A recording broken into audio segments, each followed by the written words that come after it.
அஸ்ஸலாமு அலைக்கும்.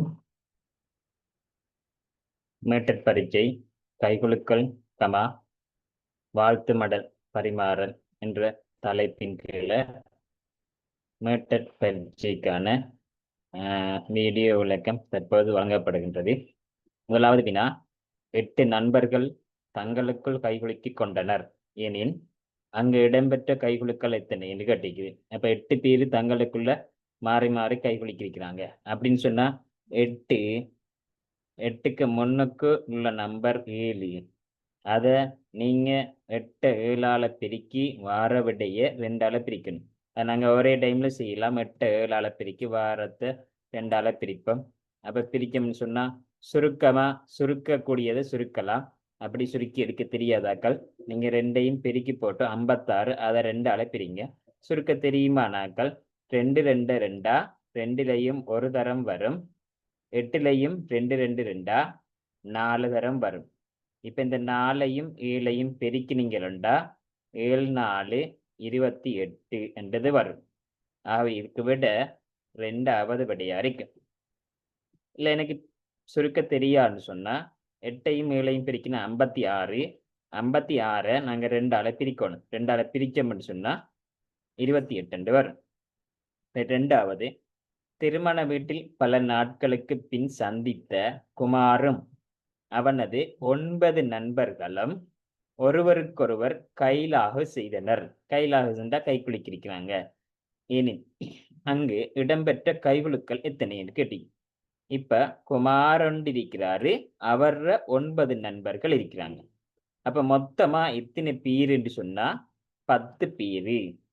குமார ஒரு ஆள், அவர் 9 நண்பர்கள், அப்ப மொத்தமா 10 பேரு. 10 பேரும் தங்களுக்குள்ள கை குலுக்கியிருக்கிறாங்க.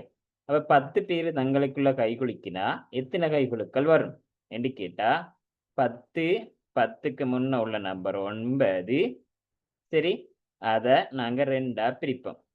இப்ப நாங்க சுருக்குற செய்யக்குள்ள இப்ப இதுல வர வாய்ப்பாட்டுல, அதாவது 2 2 கீழே 2 வந்தா 2ஆம் வாய்ப்பாட்டுல வாரத்துல மட்டும்தான் மேல உள்ளதுக்கு வெட்டணும். சரி, இப்ப 2 வந்து 2ஆம் வாய்ப்பாட்டுல 10 வரும். அப்ப இதையும் நாங்க வெட்டலாம். 9 வராது. 2ஆம் வாய்ப்பாட்டுல 9 வராது. அதனால நாங்க இதை வெட்ட இயலாது. சரி, 2 2 2 2லையும் ஒரு தரம் வரும், 2 2 2 10லையும் 5 தரம் வரும். இப்ப 5 9ஆல பிரிக்கினா 9 5 45 2வது விடை. அல்லது தெரியா, எனக்கு சுருக்க தெரியாங்கிறாக்கள் 10 9ஆல பெருக்கினா 90, 90 2ஆல பிரிச்சிங்கன்னா 45 வரும். 3வது வினா, இப்புள்ளி அனைத்தையும் இணைத்து ஒன்றுடன் ஒன்று தொடர்பு படுத்தி வரையப்படும் கோடுகள் எத்தனை?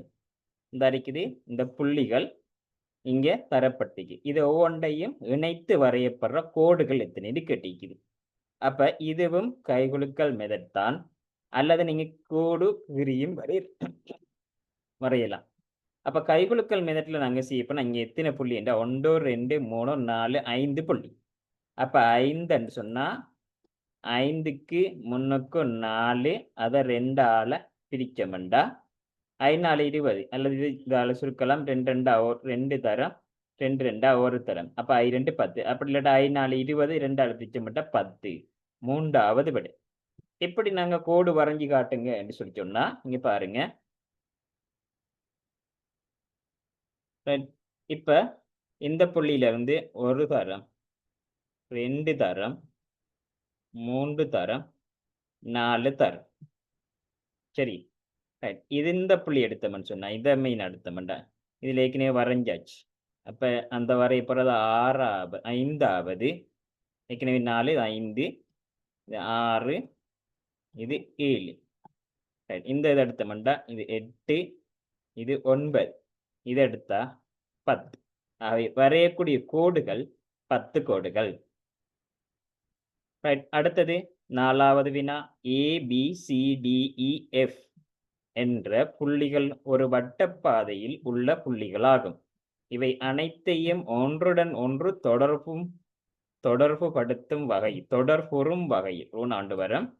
தொடர்புறும் வகையில் எத்தனை கோடுகள் வரையலாம்? இது எல்லாத்தையும் தொடர்புண்மை. அப்ப நீங்க எத்தனை புள்ளி என்று பாருங்க. 1 2 3 4 5 6. அப்ப 6 என்று சொல்லி சொன்னா எங்களுக்கு தெரியும் கைகுலுக்கல் முறையில 6 6க்கு முன்னுக்கு 5 அதை 2ஆல பிரிச்சா அப்ப எத்தனை இதுல 3 தரம் வரும். அதுல 6 5 30 30 2ஆல பிரிச்சா 15. முதலாவது ஆன்சர் அறிக்கை. நம்மட கோடு குறி பார்க்கலாம். 1 2 3 4 5 6 7 8 9 10 11 12 13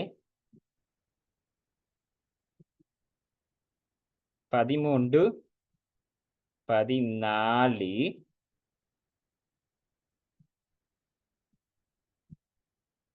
15. இத்தனை கோடு வரையலாம்டா 15 கோடு வரையலாம். பரிசளிப்பு விழாவின் போது 21 கைகுலுக்கல்கள் இடம்பெற்றதாயின் அங்கு கலந்து கொண்ட நண்பர்கள் இத்தனை பேர். இங்க கேட்டது கைகுலுக்கல் நடந்திருக்குது, எத்தனை பேரு கலந்து கொண்டாங்க. நம்ம ஏற்கனவே பார்த்தது என்னன்னு சொன்னா நண்பர்கள் எத்தனை பேரு, அதாவது முதலாவது 8 நண்பர்கள் கைகுலுக்கிறாங்க, எத்தனை கைகுலுக்கல் வரும் என்று கேட்டது. ஆனா இங்க 21 கைகுலுக்கல் நடந்திருக்குது, எத்தனை நபர்கள் கைகுலுக்கிருப்பாங்க என்று கேட்டிருக்கிறாங்க. அப்ப இதுக்கு நாங்க என்ன செய்யணும்டா தந்திருக்கிற விடையை வச்சு செய்யணும். அப்படி செய்தா லேசா செய்யலாம். சரி, அப்ப 21 சொல்லி சொன்னா இப்ப ஆன்சர் முதலாவது விட 21 தந்திருக்கு. அப்ப 21 நம்ம 21 பேர் இத்தனை நபர்கள்டா இத்தனை பேரு கைகுலுக்கிருக்கிறாங்க என்று கேட்டிக்குது. அப்படின்னா 21 நபர்களா விட 21 போட்டோம்டா 21 பேர் வளமையா சும்மா பாருங்க. 21 பேர் கைகுலுக்கினா 21க்கு முன்னுக்கு 20, அதை 2ஆல பிரிச்சா வார விட தான் இத்தனை கைகுலுக்கல் வரும். 21 பேரு அதுக்கு முன்னுக்கு 20ஆல பெருக்கினோம்டா பெருக்கிப்பட்டு 2ஆல பிரிப்போம். இப்ப 2 2 1 தரம், 2 2 10 தரம். அப்ப 21 10ஆல பெருக்கினா 210 கைகுலுக்கல்கள் என்று வரும். ஆனா இங்க 210 விடையா வாரது, இங்க வாரது 21. ஆகவே முதலாவது விட பிழை. சரி, அப்ப 2வது விட சரி வருமா என்று பார்க்கணும். நாங்க ஒரு விடையை வச்சு செய்த மனுஷன்னா இலகுவாக செய்யலாம். 7 7 சொன்னா 7க்கு முன்னுக்கு 6, அதை நாங்க 2ஆல பிரிப்போம். அப்ப பார்த்தோம்னு சொன்னா 2 2 1 தரம், 2 2 3 தரம். அப்ப 7ஐயும் 3ஐயும் பிரிக்கினா 21 வரும். ஆகவே இங்க 21 தான் நடந்திருக்குது கைகுலுக்கல். ஆகவே சரியான விட 2வது. ரைட். அடுத்தது 6 பார்த்தோம்னு சொன்னா 3வது பார்த்தீங்கன்னு சொன்னா இது 6 பேரு சொன்னா 6க்கு முன்னுக்கு 5 பேரு, அதை 2ஆல பிரிச்சிங்கன்னு சொன்னா 30 2ஆல பிரிச்சா 15 கைகுலுக்கள் வந்திருக்கணும். ஆனா இங்க 21 கைகுலுக்கள். ஆகவே 3வது விட செட் இல்லை. அடுத்தது 6வது வினா. வட்ட வடிவான ஒரு பாதையில் சில புள்ளிகள் காணப்பட்டன. வட்ட வடிவான பாதையில புள்ளிகள் காணப்பட்டன. அனைத்தும் ஒன்றுடன் ஒன்று தொடர்படும் வகையில் 36 கோடுகள் வரையப்பட்டுள்ளது. எனினும் அங்கு இருந்திருக்கக்கூடிய புள்ளிகளின் எண்ணிக்கை யார்? அதாவது இப்படி வட்ட வடிவான இதுல புள்ளி இருந்திருக்கு இப்படி. சரி, எத்தனை புள்ளின்னு நமக்கு தெரியும். ஆனா கோடு எத்தனை இருக்குன்னு சொன்னா 36 கோடுகள் வரைஞ்சிருக்குது சொல்லப்படுது. பாருங்க, 36 கோடுகள் வரையப்பட்டுள்ளது. அங்கு இருந்திருக்கக்கூடிய புள்ளிகள் எத்தனை? இங்க மேல நாங்க பார்த்தது புள்ளி தந்தோட்டு எத்தனை கோடு வரையலாம் என்று கேட்டாங்க. இங்க என்ன கேள்வி சொன்னா 31 கோடு வரைஞ்சிருக்குதே, எத்தனை புள்ளி வரும் என்று கேட்கிறாங்க. ஆகவே நாங்க பார்த்தோம்னு சொன்னா என்ன செய்யலாம் என்று இதுக்கும் நாங்க ஒவ்வொரு விடையை வச்சு பார்ப்போம். அப்ப 10 புள்ளி இருந்தா எத்தனை கோடு வரையும்? 10 10க்கு முன்னுக்கு அங்கே சிவம் கைகுலுக்கள் மாதிரி தான். அப்ப 10க்கு முன்னுக்கு 9, அதை 2ஆல பிரிச்சா எத்தனை கோடு வரும் என்று சொன்னா 90 90 2ஆல பிரிச்சா 45 வந்திருக்கணும். ஆனா இங்க 36 முதலாவது விட வராது. ரெண்டாவது விட 9 இருக்கின்ற 9க்கு முன்னுக்கு 8, அதை நாம 2ஆல பிரிப்போம். இப்ப என்ன வரும்? 2 2 2லையும் ஒரு தரம், 2 2 8லையும் 4 தரும். அப்ப 9 4ஆல பிரிக்கினா 9 36. ஆகவே இங்க 36 தான் தரப்பட்டிருக்குது. அப்ப சரியான விட 2ஆவதுக்கு செட் ஆகும். 8க்கு முன்னுக்கு 7, அதை 2ஆல பிரிச்சா 56, 2ஆல பிரிச்சா எத்தனைன்னு சொன்னா 28 வரும். ஆனா இங்க 28 தரல, அதனால 3ஆவது விடையும் இல்லை. 7ஆவது, இது முக்கியமான ஒரு கேள்வி, அடிக்கடி வந்து கொண்டிருக்கிற கேள்வி. ஒரு கிரிக்கெட் போட்டியின் போது வெற்றி பெற்ற அணியின் 11 வீரர்களும் தங்களுக்குள் கைகுலுக்கிக் கொண்டதுடன் இரு நடுவர்மார்களுடனும் கைகுலுக்கிக் கொண்டனர் எனின் அங்கு இடம்பெற்ற கைகுலுக்கல்கள் எத்தனை? இங்க 11 பேரும் தங்களுக்குள்ள கைகுலுக்குறாங்க. சரி, அப்ப 11 பேரும் தங்களுக்குள்ள கைகுலுக்கினாங்கன்னு சொன்னா அங்க எத்தனை கைகுலுக்கல் இடம்பெறும் என்று பாத்தீங்களா? 11 பேரும். அப்ப 11 பேரு வீரர்கள் மாறு, வெற்றி கொண்ட வீரர்கள் மாறு 11 பேரு அவங்களுக்குள்ள கை கொடுக்குறாங்க. அப்ப 11 முன்னுக்கு 10, அதை நாங்க 2ஆ பிரிச்சா இப்ப இங்க எத்தனை கை கொடுக்கல் வரும்டா? 2 2 2 ஒரு தரம், 2 2 2 5 தரம். அப்ப 11 5ஆல பிரிக்கினா 55 கை குலுக்கல் வீரர்களுக்குள்ள மட்டும். இது வீரர்களுக்குள்ள மட்டும். இப்ப இந்த 11 பேரும் ஒரு அம்பியா, ஏ என்ற ஒரு அம்பியா இருக்காரு. சரியா? 2 நடுவர் மாறு. அப்ப பி என்ற நடுவர் மரணிக்கும். இப்ப 11 பேரும் வந்து இவரோட கைகுலுக்கினா இங்க 11 கைகுலுக்கல் வரும். 11 பேரும் இந்த அம்பியாவோட கைகுலுக்கி போறாங்க. அப்ப 11 கைகுலுக்கும். பி அம்பியாவோட இன்னொரு அம்பியா இருக்காரு தானே, அவரோட திருப்பி இந்த 11 பேரும் வந்து கைகுலுக்குறாங்க. அப்ப இங்க எத்தனை கைகுலுக்கள் இருக்குது என்று சொன்னா இங்க எத்தனை? சரியா? 55, 5 6 7, 5 6 7. அப்ப மொத்தம் எத்தனை கைகுலுக்கள் என்று சொன்னா 77 கைகுலுக்கள். சிலர் இப்படி யோசிச்சிருக்கலாம். எப்படி என்று சொன்னா 2 அம்பியர் மாறி இருக்கிறாங்க, 11 வீரர்கள் இருக்காங்க, மொத்தமா 13 பேரு. அப்ப 13 பேரும் தங்களுக்குள்ள கைகுலுக்கினா எத்தனை கைகுலுக்கள் வரும்?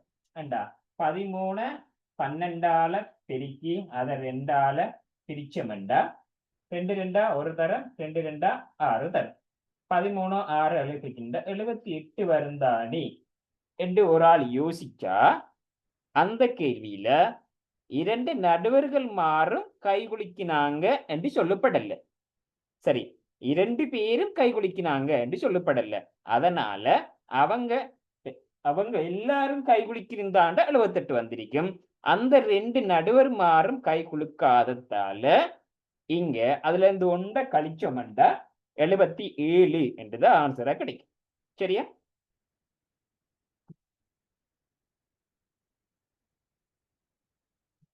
அப்ப இதுக்குரிய ஆன்சர் 77. அடுத்தது 10 நண்பர்கள் தங்களுக்குள் வாழ்த்து மடல்களை பரிமாறிக்கொண்டனர் எனின் அங்கு பரிமாறப்பட்ட வாழ்த்து மடல்கள் எத்தனை? வாழ்த்து மடல் என்று சொல்லப்பட்டா இங்க நாங்க வந்து கைகுலுக்கல்ல 2ஆல பிரிப்போம். ஆனா வாழ்த்து மடலுக்கு நாங்க 2ஆல பிரிக்கிறே இல்லை. 10 பேரு தங்களுக்குள்ள வாழ்த்து மடல் பரிமாறுறாங்க அப்படின்னு சொன்னா 10க்கு முன்னுக்கு 9 அதே மாதிரி தான். ஆனா இது வந்து பிரிக்கிற இல்லை. அப்ப 19 90. விட வந்து 90. 10 பேரும் தங்களுக்குள் வாழ்த்து மடல் பரிமாறுறாங்க என்று சொன்னா தங்களுக்குள் வாழ்த்து மடல் பரிமாறுறாங்க. இது முக்கியமா எந்தெந்த நிகழ்வு நடக்கும்னு சொன்னா புது வருட பிறப்புக்கு எல்லாரும் கொண்டாடுற சிச்சுவேஷன் வந்தா மட்டும். ஆனா ஒரு ஆளுக்கு மட்டும் விசேஷம் என்று நடந்தா மற்றாக்கள் எல்லாரும் வாழ்த்து மடல் கொடுக்காங்க என்று சொன்னா அங்க ஒவ்வொன்று தான் வரும். சரி, அது என்னன்னு சொன்னா உதாரணத்துக்கு ஒரு பிறந்த தினம் என்று பார்க்கலாம். பிறந்த நாள் வாழ்த்து ஒரு ஆளுக்கு தான் பிறந்த நாள் வரும். மற்ற நண்பர்கள் எல்லாரும் வந்து அவருக்கு வந்து வாழ்த்து அட்டை கொடுப்பாங்க. நண்பர் பிறந்த ஹாப்பி பர்த்டேன்னு சொல்லி போட்டு 10 பேர் இருந்தாங்கன்னா 10 பேரும் ஒரு ஆளுக்கு வந்து கொடுப்பாங்க. அப்ப அங்க எத்தனை வாழ்த்து அட்டை பரிமாறும்டா 10 தான் பரிமாறும். ஆனா புது வருடம்னு சொல்லி சொன்னா எல்லாருக்கும் கொடுப்பாங்க. 10 பேர் இருந்தா 10 பேரும் தங்களுக்குள்ள கொடுப்பாங்க. ஆகவே அங்க எத்தனை வரும்டா 90 வரும். சரி, இங்க அடுத்த கேள்வி. ஒரு வாழ்த்து அட்டையின் பெறுமதி 20 ரூபாய். ஒன்று வந்து 20 ரூபாய். 7 நண்பர்கள் அனைவரும் மாலதியின் பிறந்த நாளுக்காக வாழ்த்து அட்டை வழங்கினர். எனின் பரிமாறிய வாழ்த்து அட்டைகளும் பெறுமதியும் மாலதிர பிறந்த நாளுக்காக அப்படி என்று சொன்னா 7 பேரும் வந்து சரியா 7 பேரும் வந்து மாலதிக்கு தான் கொடுக்க போறாங்க. இப்ப உதாரணத்துக்கு இருந்தா நீங்க இந்த சில பேர் இதுல கொஞ்சம் குழப்பமா இருக்கலாம். அதாவது இங்க ஒரு ஆள் 2 3 4 5 6 7 இதுதான் மாலதி என்று சொன்னா அதுல சொல்லப்படுறது என்னன்னா 7 நண்பர்கள் மாறும் மாலதிக்கு கொடுக்குறாங்க. 7 நண்பர்கள் அனைவரும் மாலதிக்கு கொடுக்குறாங்க அப்படின்னு சொன்னா சரி. இங்க 1 2 3 4 5 6 7 பேரும் மாலதிக்கு வாழ்த்து அட்டை கொடுக்குறாங்க. இப்ப இவரு ஒரு வாழ்த்து அட்டை இதுக்கு கொடுத்திருப்பாரு. இவரு ஒன்று கொடுத்திருப்பார். இவரு ஒன்றை கொடுத்திருப்பார். இவரு ஒன்றை கொடுத்திருப்பார். இவரு ஒன்று. சரி, அப்ப எத்தனை பேரு 1 2 3 4 5 6 7 பேரு 7 வாழ்த்து அட்டை தான் கொடுத்திருக்காங்க.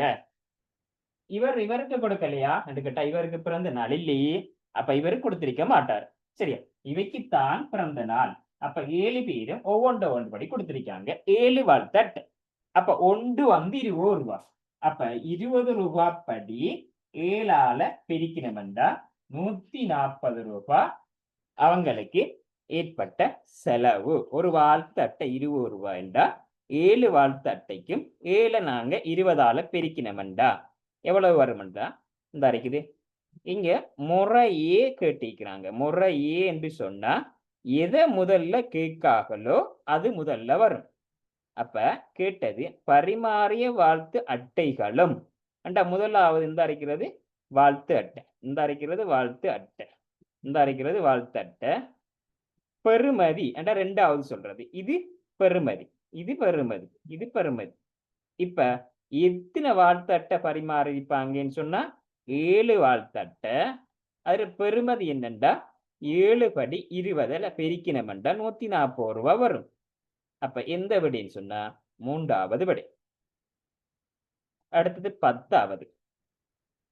புது வருட பிறப்பிற்காக கமலும் அவனது 9 நண்பர்களும் புது வருட வாழ்த்து அட்டை பரிமாறிக் கொண்டனர். ஒரு வாழ்த்து அட்டை 10 ரூபாய். அங்கு பரிமாறிய வாழ்த்து அட்டையின் பெறுமதி யாது? சரி, 10 நண்பர்கள் கமலும் அவனது 9 நண்பர்களும் புது வருட வாழ்த்து. புது வருடம் சொன்னா எல்லாருக்கும் பகிர்வு. அப்ப கமலுங்கிற ஒரு ஆள் இருக்காரு, இங்கால 9 நண்பர்கள் இருக்காங்க. மொத்தமா எத்தனை பேர் இருக்காங்கடா 10 பேர் இருக்காங்க.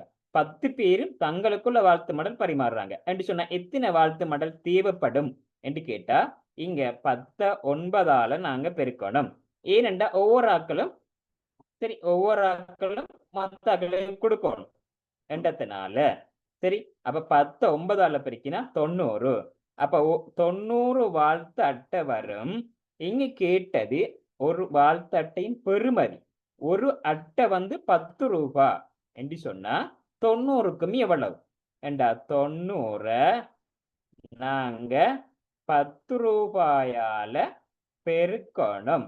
அப்படி பெருக்கினா 90 10ஆல பெருக்கினா எவ்வளவு வரும்டா 90ஓட இந்த சைவரை கூட்டுவோம் 900. 90ஓட பக்கத்துல ஒரு சைவரை போடுவோம். அப்ப 90 10 900. விட வந்து முதலாவது விடை. அடுத்தது சித்திரை புத்தாண்டு நிகழ்வின் போது கலந்து கொண்ட நண்பர்கள் அனைவரும் ஒருவருக்கொருவர் 72 வாழ்த்து மடல்களை பரிமாறி இருப்பின் அங்கு கலந்து கொண்ட நண்பர்கள் எத்தனை பேர்? 72 வாழ்த்து மடலை பரிமாறிட்டாங்க. அங்க எத்தனை பேர் இருக்கிறாங்க? அப்ப இதுக்கு நாங்க விடையை வச்சு செய்து பார்ப்போம். எத்தனை விடைன்னு பார்ப்போம். முதலாவது 9, 9 9க்கு முன்னுக்கு 8 நாங்க போட்டுத்தான் பெருக்கிறோம். இங்க வாழ்த்து மடலுக்காண்டி 2 பிரிக்கிற இல்லை. ரைட். 9 8 எத்தனைண்டா 72. ஆகவே முதலாவதுலேயே விட வந்துட்டு 11க்கு முதலாவது. 8ன்னு சொன்னா 8க்கு முன்னுக்கு 7 8 8 56 வந்திக்கணும். 10 10க்கு முன்னுக்கு 9 92 வந்திக்கணும். இங்க இல்ல. 12வது நிசாரின் பிறந்த நாளுக்காக அவனது 5 நண்பர்களும் அவனுக்கு வாழ்த்து அட்டை வழங்க செலவு செய்த மொத்த தொகை 100 ரூபாய். ஏனென் வழங்கிய அட்டை ஒன்றின் பெறுமதி எவ்வளவு? ஒற்றை அட்டை ஒன்றின் விலை எவ்வளவு? நிசாரின் பிறந்த நாளுக்காக 5 நண்பர்களும் அவனுக்கு வாழ்த்து அட்டை வழங்க செலவு செய்த தொகை 100 ரூபாய். அப்ப 5 பேரும் எத்தனை வாழ்த்து அட்டையை கொடுத்திருப்பாங்கடா? 5 தான் கொடுத்திருப்பாங்க. ஏனடா பிறந்த நாள் தானே. அப்ப ஒரு ஆளுக்கு தானே பிறந்த நாள். அப்ப ஒரு ஆளுக்கு 5 பேரும் 5 வாழ்த்தட்டையை கொடுத்திருப்பாங்க. இப்ப 5க்கும் செலவு செய்தது 100 ரூபாய். அப்ப 100 ரூபாய் 5க்கும் என்று சொல்லி சொன்னா ஒன்றுக்கு எவ்வளவு என்று பாக்குறதுக்கு நாங்க 100 5ஆல பிரிச்சமண்டா ஒன்றின் விலை வரும். இந்த ஒன்றின் விலை தானே கேட்டீங்குது, அதுக்காக வேண்டி. அப்ப 0த்தில் அடங்காது 10லையும் 2 தரம். 2 10. 10ல 10 போனா 0. 0த்தை கிளறக்கும் அந்த 0த்திலையும் அடங்காது, அதனால 0. ரைட். அப்ப எத்தனைண்டா 20 வருது. அப்ப ஒன்றின் விலை எவ்வளவுண்டா? 20 ரூபாய். ரைட். சரி. 12 கேள்விகளுக்குமான ஆன்சர் தரப்பட்டிருக்குது. கட்டாயம் பிழை எடுக்கிறார்கள். இதுக்கான ஆன்சரை திருப்பி இந்த வீடியோ பார்த்து இனி வார கேள்விகளை பிழை எடுக்காம ட்ரை பண்ணிக்கொள்ளுங்க. சரி, தேங்க்யூ.